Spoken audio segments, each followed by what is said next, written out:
I've been feeling super happy, a lot of emotions you can imagine, a lot of 20. Not her age. Not the number on the back of a jersey. A ranking. World number 20. That is the number the WTA published on Monday, August 4th, 2026, and that is the number Alex Eala carried into Ohio this week. 20 is a small number when you say it out loud. It is an enormous number when you understand what it means. No player born in the Philippines has ever held it. Not this year. Not last year. Not in the 52 years the women's professional tour has been keeping score. When Eala's plane touched down for the North American Swing's final stop, Cincinnati.Her Family Tennis Center, the WTA 1000 that closes out the summer before Flushing Meadows, she did not walk in as a hopeful. She walked in as her country's first. 20. And exactly one WTA Tour trophy, packed in a carry-on that was heavier on Monday than it had been on Sunday, 24 hours earlier.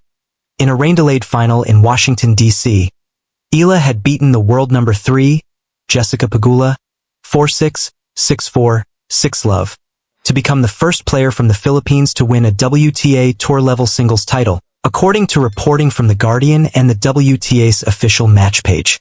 4 spots up the rankings. 1 trophy in the case. 7 top 10 wins on the season.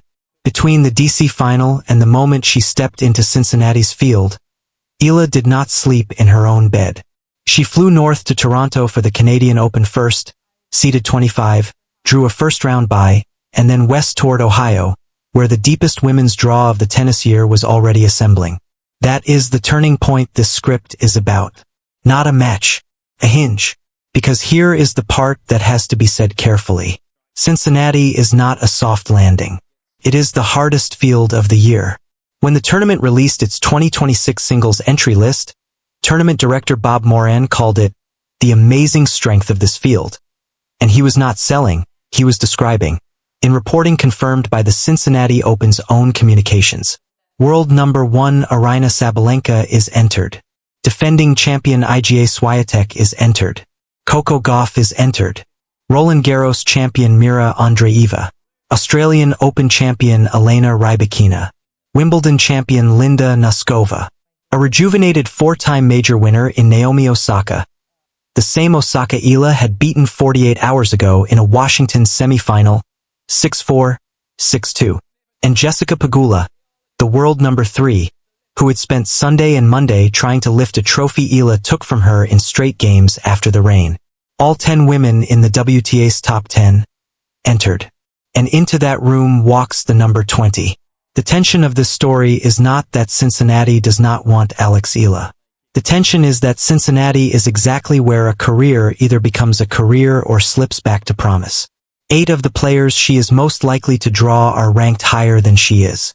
She is projected to be seeded, but the seeding has not been officially posted as of this reporting. What is posted and what cannot be revised down is what she did last week. And what she did last week is the reason she is being talked about at all. So let us walk through what she did in order with the receipts because the resume is the thing that makes the arrival credible. Round of 64 in Washington. Alex Eala defeated Zhang Qinwen, the former world number 4 and Olympic gold medalist, per the WTA's official DC tournament page. Round of 32. She beat the defending champion, Leylah Fernandez, 6-2, 7-6 in the tiebreak, after, and this detail matters, trailing 1-5 in the second set before the comeback, according to ESPN's August 1st write-up from coach Joan Bosch's box. Quarterfinal. She rolled Alina Svitolina, the number 2 seed and world number 10, 6-3, 6-4. Semifinal. 6-4, 6-2 over Naomi Osaka. And then, Monday afternoon on the rain-delayed final, a set down and 2 games to 1 in the second, she won 10 of the next 13 games and closed the third set 6-love against Jessica Pegula, world number 3. 5 opponents. An Olympic gold medalist. A defending champion. A top 10 veteran. A 4-time major winner. And a world number 3. In 1 week. That is the first cluster of evidence, and it is important because it moves the story off of a single match. This was not one afternoon of magic. This was 5 afternoons in 9 days. The second cluster is what those 5 afternoons say when you zoom out. Eala's 2026 season, as recorded on her WTA player page, accessed August 4, 2026, shows 35 wins against 18 losses and $1,537,330 in prize money for the year to date. Buried inside that record is a number that reframes everything. 7 top 10 wins in a single season. The DC final was the 7th, which means the DC final was not the beginning of the story. The DC final was the punctuation. The rankings caught up on Monday morning, 4 spots, from number 24 to number 20. First Filipina in the 52 years the WTA has published rankings to enter the top 20. Say that sentence and let it sit. First, in 52 years. There is a pause worth taking here, because between the Washington Trophy and the Cincinnati draw, there is a 48-hour window in which the tour asks a young player to remember she is still on tour. She flew to Toronto. She practiced. Reports from Manila-based sports pages tracked her hitting on practice court 3 with American Ashlyn Kruger for an hour. Her next scheduled opponent, per the Inquirer, was Alicia Parks in the round of 64 of the Canadian Open on Wednesday, Manila time. The trophy was in a carry-on. That is what the turning point looks like in real life. Not a montage. A boarding pass. Which brings us to the third cluster, the room she is now walking into. The Cincinnati Open runs August 8 through 23 at the Lindner Family Tennis Center in Mason, Ohio, per the tournament's own release. It is a WTA 1000, the highest tier outside of the Grand Slams, and it is widely regarded as the final major tune-up before the US Open on August 24th, according to ESPN's late July preview. But this is the sentence you need. In its official 2026 field preview, published on CincinnatiOpen.com, the Cincinnati Open wrote, and this is a direct quote from the tournament's own press release, "Keep an eye out for Philippine trailblazer Alexandra Eala and Brazilian prodigy João Fonseca.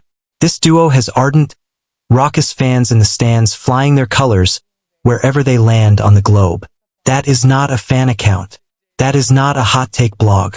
That is the tournament itself on its own website, naming Alexandra Eala as one of the players its ticket holders should specifically watch, before she had won DC, before the number 20 had been printed. Which means the institution had already seen what the ranking was still catching up to. That is the moment the arrival of the title stops being framing and starts being fact. The best authority voice on any of this, and the one whose credibility on the subject cannot be questioned, is Jessica Pegula herself, 24 hours after losing to Eala in the DC final. Speaking on court and quoted directly by The Guardian on August 3rd, Pegula said, "I want to congratulate Alex on an amazing tournament. To see how far you've come over the last couple of years when we first played, to see the amazing fans that follow you every place you go. It's not fun to play against, but I think it's amazing. That is the world number 3, who has held that ranking for stretches of the last 3 seasons, sitting under a losing trophy and telling the room the thing everyone had suspected. This is not a fluke. This is the shape of the tour changing." Rick Matchey, the coach who worked with Serena Williams as a teenager, went further in late July and early August interviews reported by Tennis Temple, the Tennis Gazette, and Tennis 365, predicting that Eala has the game to crack the top 5 by year's end, citing what he described as her aggressive style and mental toughness. It is a bold prediction and it should be treated as one, a coach's projection, not a forecast, but it is a projection made by a coach whose eye for what a top 5 player looks like is difficult to dismiss. And on the institutional side, Cincinnati's tournament director Bob Moran framed the field she is walking into as evidence that the top 75 men and women wanted to be here. She is inside that 75. She was inside it before Monday. She is more inside it now. The stakes, then. This is why the next 3 weeks matter more than the previous 9 days. Cincinnati is not a bonus. Cincinnati is where the DC title either becomes the first chapter of something or gets remembered as a beautiful outlier.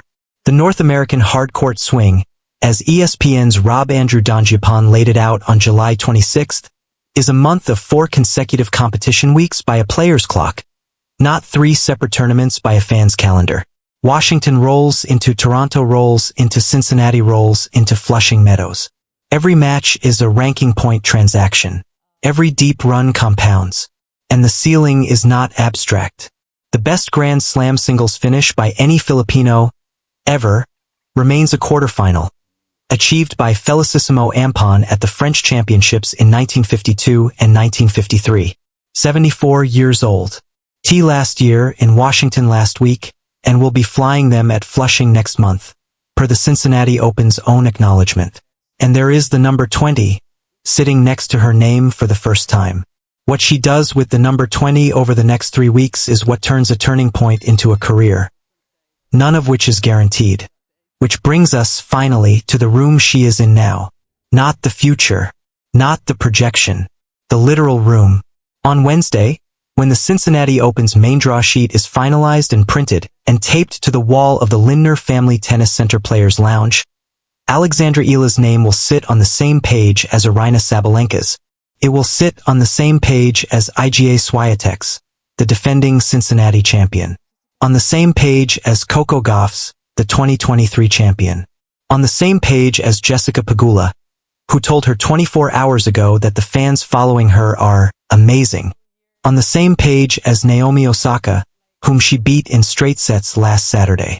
On the same page as Mira Andreeva, Elena Rybakina, Linda Noskova, Madison Keys, Amanda Anisimova. World number 20 next to world number 1. First Filipina next to defending champions. That is the room. That is not framing. That is the entry list on CincinnatiOpen.com. And the door to that room did not open because someone unlocked it. It opened because on August 3, 2026, in a rain-delayed final in Washington, D.C., a 21-year-old from Manila beat the world number 3-6 Love in the third set and made the room reprint its list. If you have followed this channel for the North American swing, subscribe and turn on notifications, because the Cincinnati draw drops in the next 48 hours, and when it does, we will be back here to walk through every one of Alex Eala's possible paths, through the room she is now unmistakably standing in.